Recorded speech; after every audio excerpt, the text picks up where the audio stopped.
Hola, bienvenido a un video más de Física Trinkelly. En esta ocasión estaremos estudiando el concepto general de vectores. Antes de estudiar los vectores, debemos conocer las magnitudes vectoriales y las magnitudes escalares. Una magnitud escalar se caracteriza porque queda expresada mediante una magnitud o valor y una unidad de medida. Estas magnitudes escalares no tienen ni dirección ni sentido. Como ejemplo de una magnitud escalar tenemos una temperatura igual a 37.5 grados centígrados. El valor o magnitud es 37.5, mientras que la unidad de medida es grados centígrados. Observe que cuando a alguien le toman la temperatura, solamente le dan estos datos, el valor y la unidad. No le dicen si es hacia el norte, hacia el sur, hacia la derecha o hacia la izquierda, porque la temperatura es una magnitud escalar, no necesita ni dirección ni sentido. Otra magnitud que tampoco necesita dirección y sentido es el tiempo. Tenemos como ejemplo un tiempo de 90 minutos. La magnitud o valor es 90, mientras que la unidad es minuto. Igual que en el caso anterior, no se necesita especificar ni la dirección ni el sentido. En conclusión, tanto la temperatura como el tiempo son magnitudes escalares. Podemos hablar de otras magnitudes escalares, como son la longitud, la rapidez, la temperatura y muchas más. Veamos el concepto de vector. Las magnitudes vectoriales se caracterizan porque para expresarlas de manera correcta necesitan de 4 elementos. Algunos autores dicen que solamente son 3. Pueden ser 3 o 4. Lo importante es que entre esos elementos esté la dirección y el sentido. Entonces las magnitudes vectoriales se caracterizan porque tienen magnitud, dirección y sentidos. Magnitud, dirección y sentido. Como ejemplo de algunas magnitudes vectoriales tenemos la fuerza, la velocidad, que no es lo mismo que rapidez. La rapidez es una magnitud escalar, mientras que la velocidad es una magnitud vectorial. Eso quiere decir que la velocidad tiene dirección y tiene sentido, mientras que la rapidez no. Tenemos otro ejemplo, la aceleración. ¿Por qué estas magnitudes se les considera como vectoriales? Porque si a usted le piden que le haga fuerza a un objeto y no le dicen hacia dónde, usted hará la fuerza en cualquier dirección. Para que usted tenga y pueda hacer la fuerza como se la están pidiendo, le tienen que decir la dirección en que debe aplicar la fuerza. Una fuerza hacia arriba, dirección hacia arriba. Una fuerza hacia abajo, hacia la derecha, hacia la izquierda. Las magnitudes que necesitan de una dirección para que sea clara la información de cómo actúan se les llama magnitudes vectoriales. Veamos a una tabla de magnitudes escalares y de magnitudes vectoriales.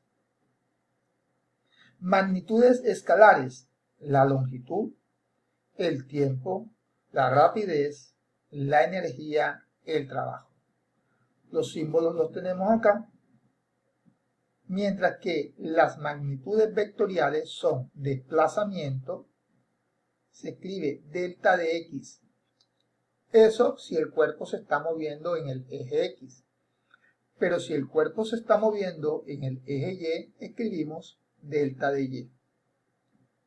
La fuerza, que se simboliza con la letra F, la velocidad, la aceleración y la cantidad de movimiento. Aclaro que estas son solo algunas de las muchas magnitudes escalares y vectoriales que hay. En cuanto a qué es un vector, básicamente un vector es la representación gráfica de la magnitud vectorial. Es decir, si yo tengo una fuerza y quiero dibujar esa fuerza, dibujo simplemente un vector. Geométricamente, un vector es una flecha que tiene un tamaño específico que se le conoce como magnitud, de tal manera que entre más larga sea la flecha, mayor será su valor o magnitud. Tiene una dirección y tiene un sentido. Los vectores se nombran con letras mayúsculas, A, B, C, D, o con letras minúsculas. Lo importante del vector es que en la parte superior se le coloque una flechita a la letra para indicar que es una magnitud. Luego, si la letra tiene una flechita en la parte superior, es un vector, sea mayúscula o sea minúscula. Se lee vector A. En algunos textos no utilizan una flecha en la parte superior porque es engorroso escribir así. Lo que hacen es que la letra del vector se le coloca en negrita para indicar que es un vector. Esas son las formas de representar los vectores. Veamos algunos ejemplos. Aquí tenemos el vector fuerza igual a 4 newton. 4 newton. La magnitud es 4. La unidad es newton. La dirección es y el sentido negativo. Unidad, magnitud, unidad, dirección y sentido. Por otro lado, acá tenemos un vector cuya magnitud es 4. La dirección está en el eje Y, pero apunta hacia abajo porque el sentido es negativo. Repito, magnitud, unidad, dirección y sentido. Para expresar los vectores utilizamos una serie de vectores que se conocen como vectores unitarios. Pueden estar en el plano y se llaman vector I, vector J, o en el espacio I, J, K. El vector I siempre va sobre el eje X, el vector J sobre el eje Y y el vector K sobre el eje Z. Aquí tendríamos un vector A minúscula cuya magnitud es 8, la unidad es metros sobre segundo al cuadrado y el ángulo o dirección es de 70 grados. Otra forma de expresar la dirección de un vector es utilizando lo que se conoce como rosa de los vientos. La rosa de los vientos nos indica norte, norte, sur, este, oeste. Esa rosa de los vientos también nos sirve para dar la dirección de un vector. A manera de ejemplo, tenemos una fuerza de 8 newton al norte. Quiere decir que la fuerza apunta hacia arriba. Decir al norte equivale a decir en el sentido positivo de la Y. Como ejemplo tenemos acá un vector A de 25 metros por segundo al sur-oriente. Observe que está entre el sur y el oeste, al sur-oeste, sur-oeste. También podemos utilizar el plano cartesiano para indicar la dirección de un vector. Sentido positivo de la Y, sentido negativo de la Y. Cuando está en diagonal, entonces está en el plano X positivo, Y positivo. O en el plano X negativo, Y positivo. ¿Por qué esto? Porque observe que esta línea está del lado negativo de las X y del lado positivo de la Y. Por eso tiene X negativo, Y positivo.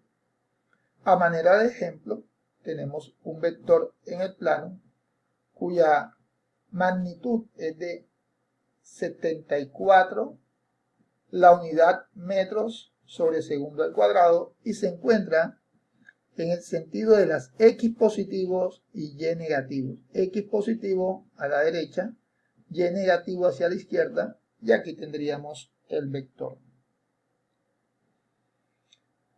Para culminar los ejemplos, tenemos 4 vectores utilizando diferentes nomenclaturas.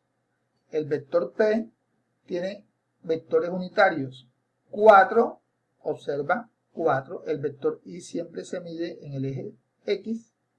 4 en X más 3J, 3 en Y. Entonces equivale al punto 4,3 y este es el vector. Utilizando la rosa de los vientos tenemos un vector de 8 newton que apunta al norte.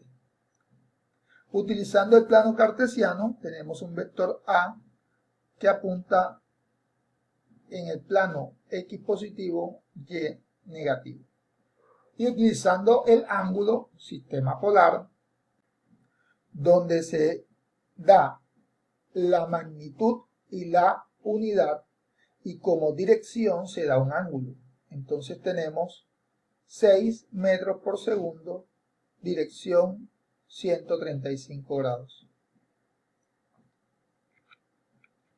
Avanzando en el estudio de los vectores, podemos decir que los vectores tienen diferentes clases.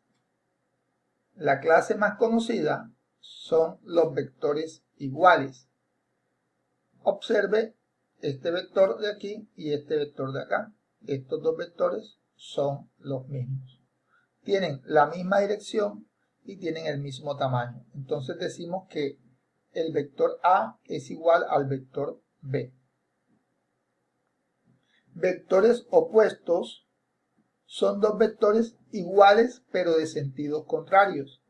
Tienen el mismo tamaño, la misma dirección, pero uno va subiendo y el otro va bajando. Para indicar que dos vectores son contrarios, se coloca que son de igual valor, pero de sentidos contrarios. Por eso aquí la A está positiva, mientras que la B o el vector B aparece negativo. Las operaciones que podemos realizar con los vectores son adición de vectores, sustracción de vectores, multiplicación de vectores. Para realizar la adición de vectores existen varios métodos, que pueden ser métodos geométricos o analíticos. Los geométricos se encargan de aplicar la geometría, mientras que los analíticos se encargan de aplicar procesos matemáticos.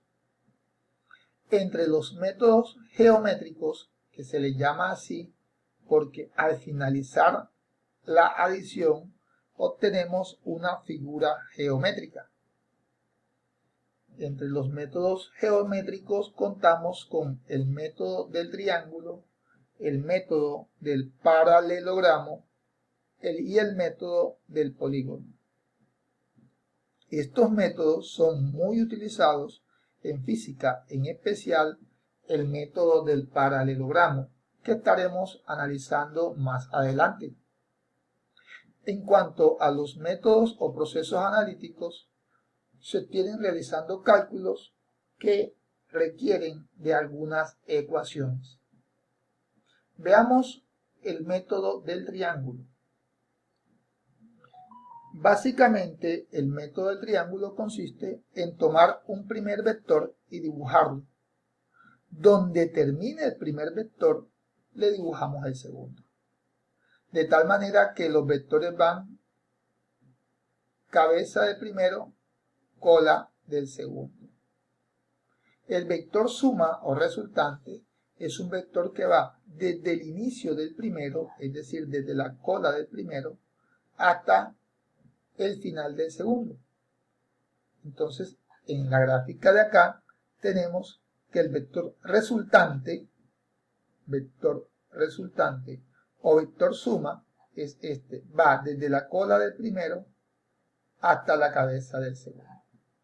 ¿Cómo identificamos cuál es el vector suma? Observe el vector A.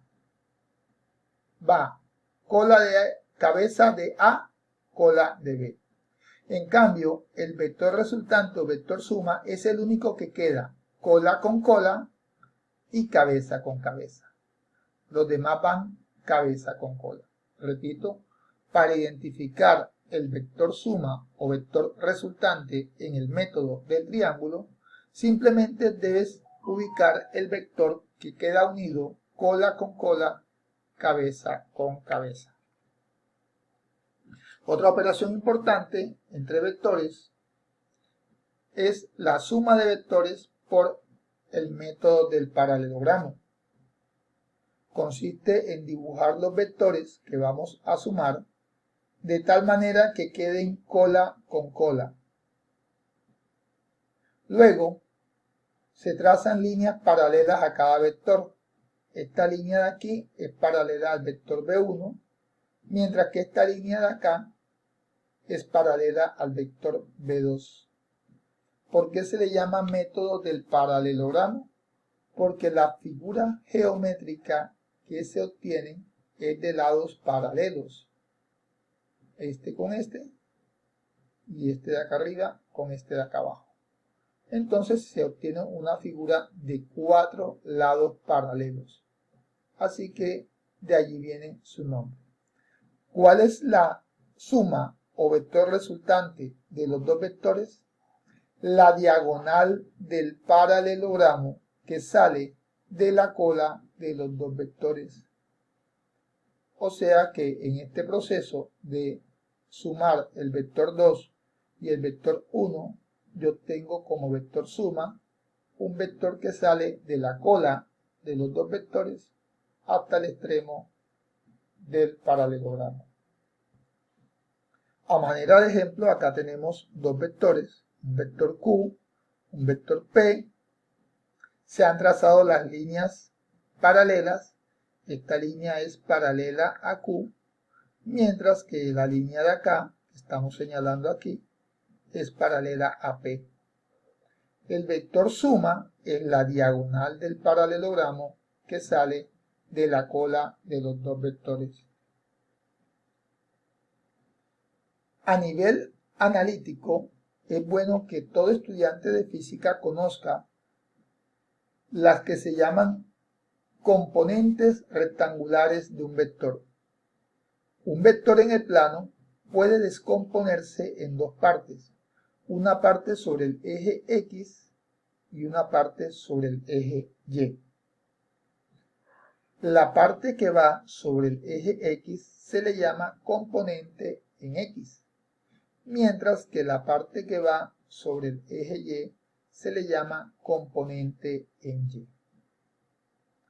Si el vector se llama B, entonces la componente en X se llamará B sub X.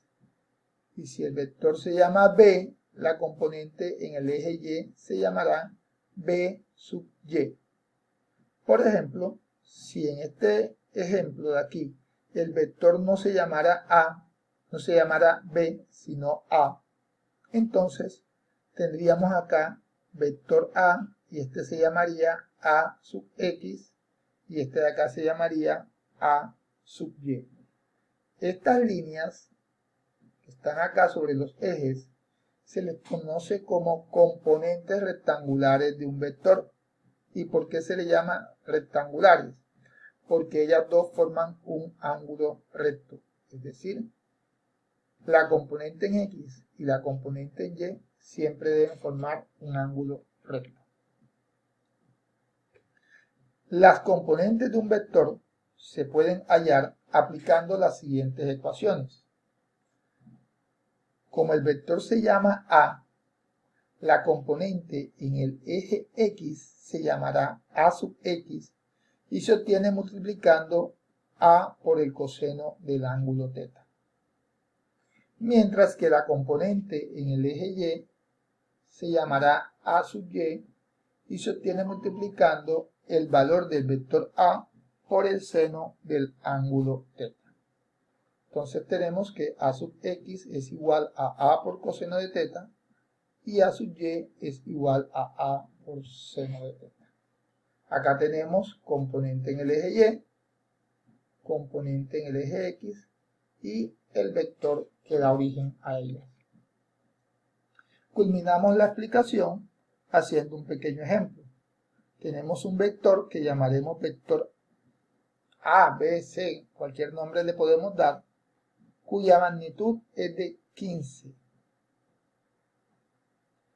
Forma un ángulo de 60 grados. Sus componentes serán A sub X o B sub X o A sub Y, B sub Y. El nombre no importa. Aquí yo decidí llamarlo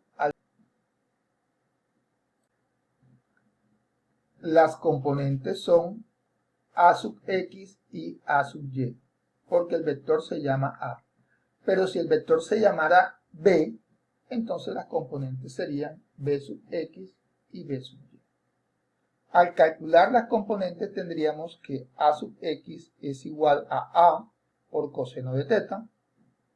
Vemos que el ángulo vale 60 grados. Al reemplazar valores tendríamos, como A vale 15, 15 por coseno de 60. Al realizar las operaciones, esto me da 7.5. Mientras que para calcular la componente en el eje Y, utilizamos A sub Y igual a por seno de θ. Reemplazamos valores. A vale 15 y el ángulo vale 60 por seno de 60. Sacamos el seno de 60 grados, lo multiplicamos por 15 y obtenemos que la componente en el eje Y vale 13. Conclusión, esta componente de aquí valdría 13 y esta componente de acá valdría 7.5. Espero y el video te sea de mucha ayuda en tu preparación. Nos vemos.